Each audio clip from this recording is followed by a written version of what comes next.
ஆதியாகமம் 3ஆம் அதிகாரம் அதனுடைய 17வது வசனத்தை நாம் வாசிக்கின்ற பொழுது, ஆதியாகமம் 3ஆம் அதிகாரம் அதனுடைய 17வது வசனம் இவ்வாறு சொல்லுகின்றது. பின்பு அவர் ஆதாமை நோக்கி, நீ உன் மனைவியின் வார்த்தைக்கு செவி கொடுத்து புசிக்க வேண்டாம் என்று நான் உனக்கு விலக்கின விருட்சத்தின் கனியை புசித்தபடியினாலே பூமி உன் நிமித்தம் சபிக்கப்பட்டிருக்கும். நீ உயிரோடு இருக்கும் நாளெல்லாம் வருத்தத்தோட அதன் பலனை புசிப்பாய் என்று. அன்பு ஜனமே, முதலாவது தேவனால் ஒரு மனிதனுடைய வாழ்க்கையில சாபம் வருவதற்கான காரணம் என்னவென்றால் பாவம். அதாவது கர்த்தர் செய்ய சொன்னதை செய்யாமல் கர்த்தர் செய்யக்கூடாது என்று சொன்னதை செய்தபடியினால் அந்த மீறுதலினால் உண்டாகின்ற ஒரு பாவம் அவர்களுக்கு சாபத்தை உருவாக்கினது என்பதாக ஆதாம் ஏவாளுடைய வாழ்வின்படி பார்க்க முடியும். எல்லோருக்குமே தெரிந்த சரித்திர உண்மைதான்.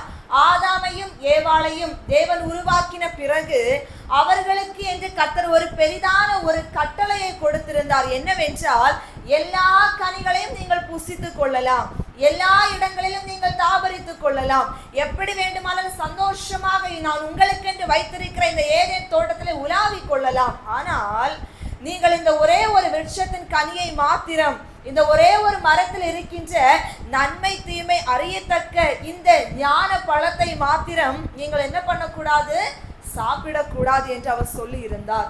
தொடக்கூடாது என்று சொல்லல, பார்க்க கூடாது என்று சொல்லல.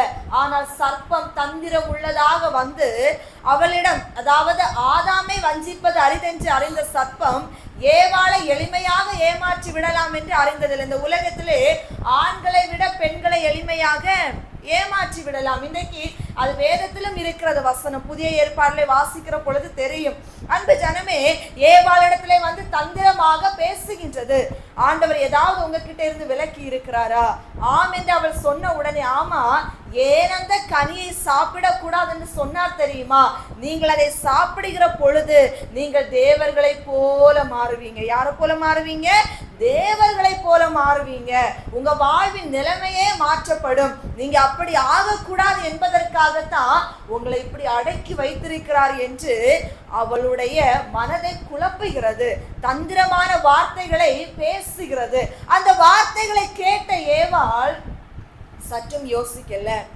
கர்த்தருக்கு முன்பதாக என்ன சொன்னார் நினைத்து பார்க்கல. தேவன் அவர்களுக்கு விலக்கினது ஒன்று மட்டும்தான், எல்லாவற்றின் மீதும் அதிகாரம் கொடுத்தார். ஆனால் அந்த ஒரே ஒரு வார்த்தை என்ன பண்ண முடியல, கீழ்ப்படிய முடியல. அந்த ஒரே ஒரு வார்த்தைக்கு தங்களை அடக்கி காத்துக்கொள்ள முடியாதவளாய் ஏவாள் அந்த கனியை எடுத்து முதலாவது தான் புசித்து தன் கணவனாகிய ஆதாமுக்கும் அதை கொடுத்து தேவனுடைய கட்டளையை மீறின உடனே கண்கள் திறக்கப்படுகிறது. தாங்கள் நிர்வாணமாக இருப்பதை அப்பொழுதுதான் அவர்கள் அறிந்து கொண்டார்கள். அதுவரையிலும் தேவ மகிமையினாலே அவர்கள் மூடப்பட்டிருந்தார்கள். அது அவர்களுக்கு தெரியவில்லை. தேவ மகிமை என்ன பண்றாங்க? முதலாவது இழந்து போறாங்க. அவங்க மாமிசத்தின் கண்கள் திறக்கப்படுகிறது. இச்சைகள் அவங்க சரீரத்தில் உருவாக்கப்படுகிறது. தேவனை விட்டு தூரம் போகின்ற ஒரு நிலைமை வருகிறது. கர்த்தரை கண்ட உடனே அவர் அருகாமையிலே போய் நின்று ஆதாம் ஏவாள் இப்பொழுது தேவன் வருகிறதை பார்த்த உடனே ஒளித்து கொள்ளுகின்ற ஒரு எண்ணம் அவர்களுக்குள்ளே உருவாக்கப்பட்டது. எதினால் மீறுதல்கள், பாவங்கள், தங்களுடைய வாழ்க்கையில கீழ்ப்படியாமைகள், சர்ப்பத்தின் வார்த்தைக்கு செவி கொடுத்த அந்த நிலைமையிலே அவர்களுடைய மொத்த எண்ணங்களும் செயல்களும் வாழ்க்கையும் தலைகீழாக மாற்றப்பட்டது. கர்த்தர் வருகின்றார், கேட்கின்றார். இந்த நிலைமைக்கு யார் காரணம்? முதலாவது சாபம் சர்ப்பத்துக்கு அவர் விடுகின்றார். நீ பூமியில இருக்கிற நாள் வரை எப்படி இருப்பாய்? நீ மண்ணில தான் ஊந்து போயிட்டே இருப்ப. உன் வித்துக்கும் ஸ்திரீ வித்துக்கும் பகையை உண்டாக்குவேன் என்று அந்த சர்ப்பத்துக்கு முதலாவது சாபம். இரண்டாவது சாபம் ஏவாளுக்கு கொடுக்கின்றார். என்ன? நீ பூமியில என்னது வேதனையோடு கூட நீ பிள்ளையை பெற்றெடுப்பாய் என்று. அது இந்நாள் வரைக்கும் இந்த உலகத்தை விட்டு நீங்கி இருக்கிறது. அன்பு ஜனமே, யாராவது எளிமையா குழந்தையை பெற்று வலிக்கவே இல்லைன்னு எடுக்கிறாங்களா? இல்ல. அது ஆபரேஷனா இருந்தாலும் சரிதான், நார்மல் டெலிவரியா இருந்தாலும் சரிதான், வலியோடு பிள்ளையை பெற்றெடுக்கிற அந்த சாபம் இன்று வரையும் பூமியில இருக்கதானே செய்கிறது. அன்றைக்கு ஏவாளுக்கு கொடுத்த சாப வார்த்தைகள். ஆதாமுக்கு என்ன வார்த்தையை கொடுத்தார்? நீ பூமியில வருத்தத்தோட தான் நீ வேற சிந்தா நீ சாப்பிடணும், நீ வேர்வை சிந்தணும். உனக்கு இப்பேற்பட்ட ஒரு நிலைமை தான் பூமியில இருக்கிற வரைக்கும் உன் நிமித்தம் இந்த பூமி சபிக்கப்பட்டிருக்கும் என்று ஆதாமுக்கு தேவன் சாபத்தை கொடுத்தார். ஆதியிலே உருவாக்கப்பட்ட சாபம் பூமியில இன்றைக்கும் இருக்கிறது என்பது மாறாத ஒரு உண்மை. என் அன்பு ஜனமே, காரணம் என்ன? பாவத்தினால் வந்த கூட கீழ்ப்படியாமையினால் வந்த ஒரு சாபம். வேதத்திலே புதிய ஏற்பாடுல எழுதப்பட்ட வார்த்தை யாக்கோபு 1:14-15 வசனங்களை வாசிக்கிற பொழுது தெரியும். அவன் தன் சுய இச்சைகளினாலே இழுக்கப்பட்டு சோதிக்கப்படுகின்றான்.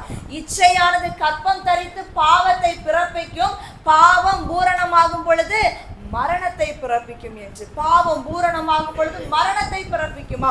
அன்றைக்கு ஆதாம் ஏவாள் மரணம் இல்லாத ஒரு வாழ்க்கை வாழும்படிக்குத்தான் ஆண்டவர் அன்றைக்கு அவர்களை சிருஷ்டித்து ஏதேன் தோட்டத்துக்குள்ளே வைத்திருந்தார்.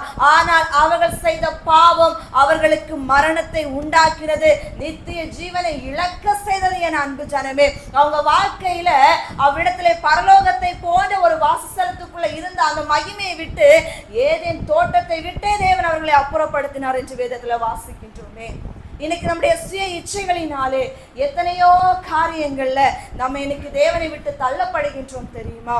சாபம், கீழ்ப்படியாமை ஒரு சாபத்தை உருவாக்குகிறது, தேவ கோபத்தை பிறப்பிக்கிறது. நம்ம எளிமையா சொல்லுவோம், இது ஒரு சின்ன விஷயம், எனக்கு கீழ்ப்படியல, ஆண்டவர் எளிமையா மன்னித்து விட்டு விடுவார், எப்பொழுதும் அவர் மன்னித்து விட்டு விடுவார், மன்னித்து விட்டு விடுவார் என்று அடிக்கடி நம்முடைய பாவங்களினாலும் மீறுதல்களினாலும் தேவனை கோபம் ஊட்ட நம்ம வாழ்க்கையிலே அது தேவனால் சாபத்தை உருவாக்கத்தக்க அளவிற்கு அது ஒரு பெரிய பாதகத்தை உருவாக்குகிறது. என் அன்பு ஜனமே, வேதம் அதற்கு சாட்சி.